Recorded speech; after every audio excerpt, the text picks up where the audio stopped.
ബ്രിട്ടീഷുകാർ വരുമ്പോൾ ലോകത്തെ ഏറ്റവും കൂടുതൽ സമ്പന്ന രാജ്യം ഇന്ത്യയാണ്. ബ്രിട്ടീഷുകാർ പോകുമ്പോൾ ലോകത്തെ ഏറ്റവും ദരിദ്ര രാജ്യം ഇന്ത്യയാണ്. വിഷമർക്കില്ല, കൊല്ലുന്നതിന് മടിയില്ല. കോടിക്കണക്കായ ആളുകളെ ഓരോ ദേശങ്ങളിലും കോടിക്കണക്കായ ആളുകളെ കൊല്ലം അവർക്ക് മടിയില്ല. വേദങ്ങളെ നശിപ്പിച്ചു, എല്ലാം.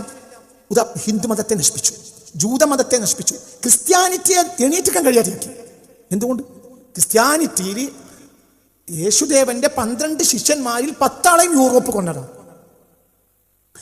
ഒരാളെ തിളച്ച എണ്ണയിലേക്ക് വലിച്ചെറിഞ്ഞ് ദൈവനിയോഗം കൊണ്ട് തൻ്റെ സിദ്ധി കൊണ്ട് ആ മനുഷ്യൻ രക്ഷപ്പെട്ടു.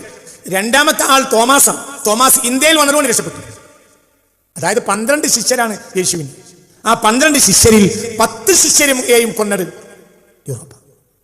2 ശിഷ്യരിൽ ഒരു ശിഷ്യൻ തന്റെ ദൈവിക സിദ്ധി കൊണ്ട് ദൈവത്തിന്റെ സഹായം കൊണ്ട് തിളച്ച എണ്ണയെന്ന് രക്ഷപ്പെട്ടുണ്ട്.